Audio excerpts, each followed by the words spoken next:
Well, you know, what you experienced today, and this is the 7th time we've done it, is something that really is unique and made possible by outpouring of many, many volunteers and the support of many others.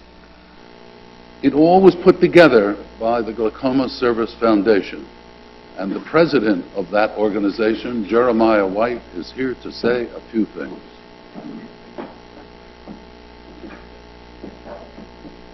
Good afternoon. You know, I come to conferences, and I go to a number of medical conferences, and as an African-American male, I will be 65 January 1st, I always find myself in the most at-risk area for everything, whether it's diabetes, glaucoma, you know, heart disease, etc. You know, and what that does is it reinforces for me some very basic things that you heard today. And essentially, the message that we've tried to deliver, and I will describe who we means in a few minutes, is that as people, we make choices. We make choices. That's what this entire conference is about, that we make choices. Some of the choices we make because we are reacting to something that happens to us. You know, I don't know whether, you know, when I started as chair of this board, I was not diagnosed with glaucoma. I went and had my eyes checked to get new glasses, and all of a sudden she says to me, the doctor says to me, you have a history of glaucoma in your family. Boom, I'm down sitting getting examined for glaucoma, and I have to make a choice at that point to deal with something that I am reacting to, as many of you have. The second thing is, we make choices about what we're going to be proactive about, what we're going to try to prevent, or what essentially we're going to try to create. Because life is not about reacting to everything. Life is also about being proactive to change and create conditions that make things better. So what we've heard at this meeting, at this CARES conference, are variations on a theme about how we make choices. And as chair of the Glaucoma Services Foundation, we have made choices. We have volunteer board that works a lot of hours and to try to make real our belief and our choice that people who have glaucoma should not go unnecessarily blind. That is the bottom line of what it is that we do, and we do that in a lot of different ways. But so part of what I want to do is just acknowledge some of the people that have worked real hard.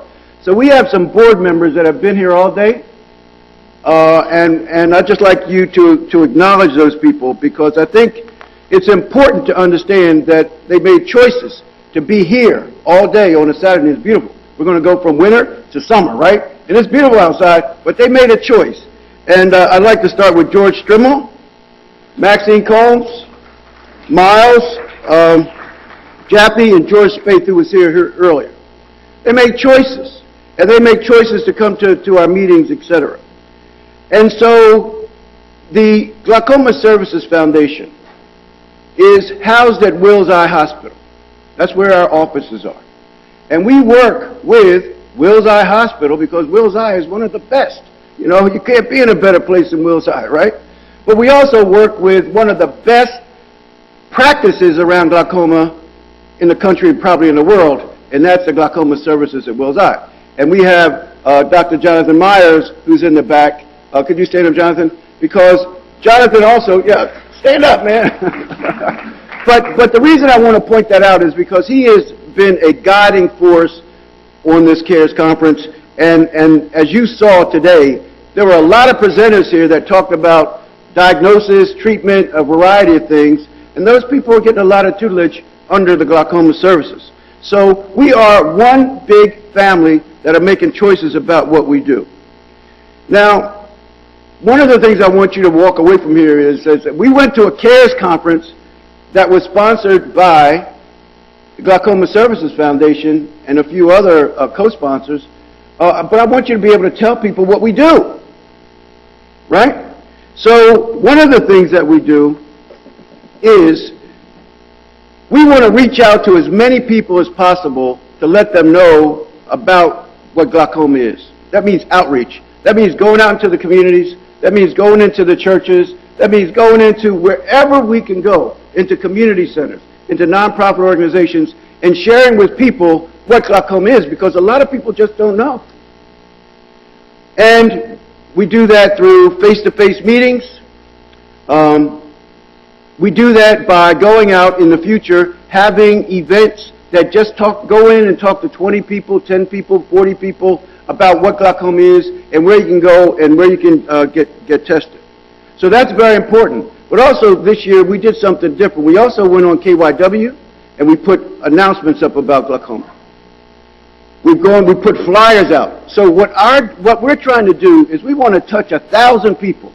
We want to touch 2,000 people. We want to touch 100,000 people and let them know that they may be at risk for this particular disease, and the prognosis of that, if they don't do anything, is really, really severe. So outreach is one of the things we do. So if someone says to you, what does the Glaucoma Services Foundation do? One of the things we do is we do outreach to people to make them aware that glaucoma is real and that they should get tested if they're in one of the at-risk groups. Second thing we do is if you go to a doctor gets trained, correct? And so one of the things we do is that we provide resources for fellows to be trained by those fantastic doctors at the Glaucoma Services at Wills. So we pay for some of that. We also we also support them going to conferences where they talk about the variety of research and things that they do. That's very important because, as you know, and you may not know, that the Glaucoma Service at Wills has fellows that are running glaucoma centers, health practices all around the world. It's a serious effort to do something to provide treatment and services to people with glaucoma. So one of the things we do to support them is we raise money to support some of the fellows and the work that the fellows do. The third thing that we do is that we support certain kinds of research. You know, technology is important. And we all deal with technologies. We got cell phones, you know, we can do everything that we think we can do, you know? So the technology is changing the world. And people get caught up in technology, and sometimes what we forget is that the human interaction that goes on is number one. It's the most important thing that we have. And so what we attempt to do with understanding technology and understanding all the analytical things that we have, and, you know, a lot of people don't even understand the technology. They don't understand what's going on in this world when it comes down to technology, but we're always forced to try to use that. Technology, get a cell phone, get this, get that. And the point I'm making here is that sometimes it's not about technology. Sometimes it's simply about a choice. If I have to take eye drops X number of times a day and I don't do it, what is technology going to do for me if I don't do it? I can lead a horse to water, but I can't make him what? Absolutely. So technology doesn't help us there. So it boils down to what one of the speakers said is, how do I make choices about empowering myself to make judgments? So when it comes back to research, now you're saying, Jeremiah, you're pretty far out there. How does this relate to research that you support? One of the things that we've supported is a research project that talks about how people adhere to the program that they have for treatment.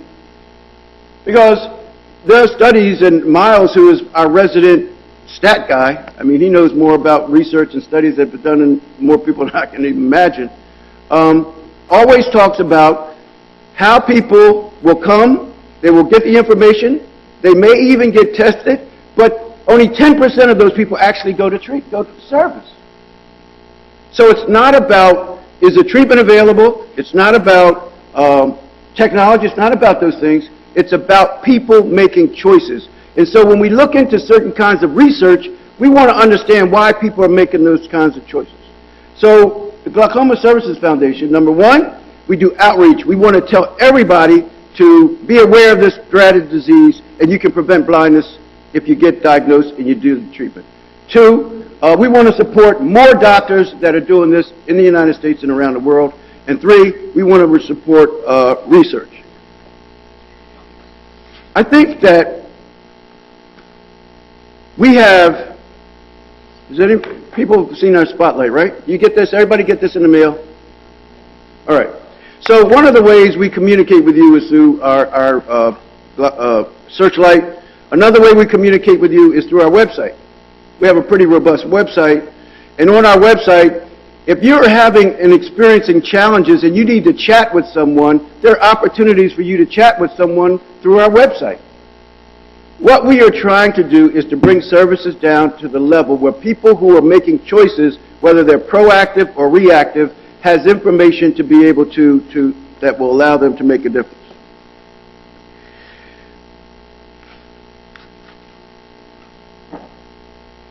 So all of this is brought to you by the Glaucoma Services Foundation, and it is supported by a number of people that have helped us out. So the other thing I get a chance to do is to talk about the people that have helped us and continues to help us, because this was free. The work that we do with people all year long is free, but it's not free actually, because we got to go out and beg. I'm not going to say borrow and steal, because we're not there. But we have to go out and raise money in order to do that. Sometimes people put us in their will. Sometimes people make a donation. They send us a check. Sometimes they want to volunteer their time and get involved in one of our committees, because we're open. We have committees. We need people to help if you have the time to be able to do that. So we are powered by people who empower us. So I don't want to let that go. Did I get that right, George? All right, good. All right. So I'd like to thank Jefferson Hospital for their accommodations. They did a very good job. The Harley Foundation, who has been a staunch supporter of this conference and helps underwrite this conference, and also has provided a significant amount of public relations support for this. Carl Zeiss for the visual field screening machines that we have out there. Bill Romano, this guy here, for all the AV support that we got. And all those people, incredible students that were outside, and may some be in here, the Villanova University Delta Gamma Sorority for volunteering. They've been volunteering every year. Philadelphia Corporation for Aging. And the partnership that we are striking with the Philadelphia Corporation for Aging has to grow. We have to have ways to get out to people and get people into these various sessions, whether we do it here or whether we do it in their location or in Congresso or in Vine Street Baptist or in Enon or on the main line. It doesn't matter. I mean, this disease does not strike you because you're rich. And it doesn't strike you because you're 30% of the poverty rate in this city. It strikes you because of who you are, what the conditions that bring it about as a result of your makeup. And I'd like to thank the Center for the Blind and Visually Impaired, Vision Corps, all the Wills Eye and Service employees and fellows that were here, all the speakers, our Board of Trustees, etc. But I also like to thank two people that really, well, several people that made this happen. One is Rita Stern. Can we give her a round of applause? We give Rita a lot of grief, you know what I mean? But she always comes through and she does a great job. Rob Crump, who also is an employee of the foundation. George Strimmel, who has been the moderator of this thing for how many years? 7 years. And I'd like to close with this. People who sit back and make passive choices don't do anything. We're engaged in a world and in a time where there's a lot of noise out here.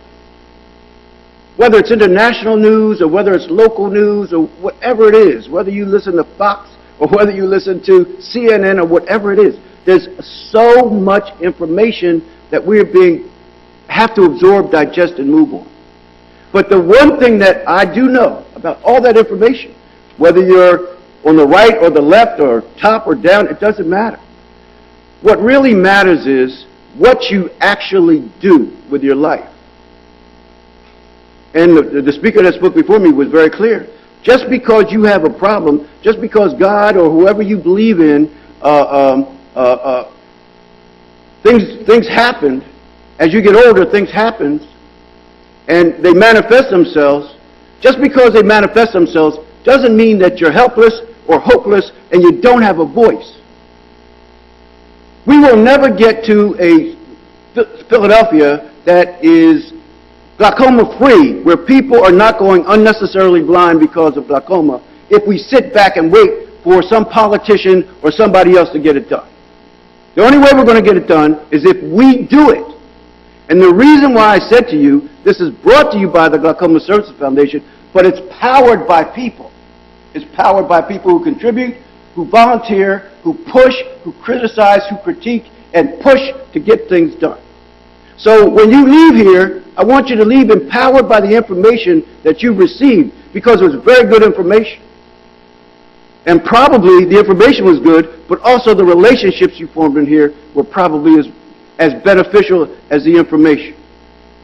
But at the end of the day, it goes back to what I said when I first started. It's about the choices you make to bring about a new reality that you have to believe. You have to believe that you can create. Thank you for being here. God bless. Well, you've heard the call. The response is yours. Go forth, and we will see you next year. Thank you so very much.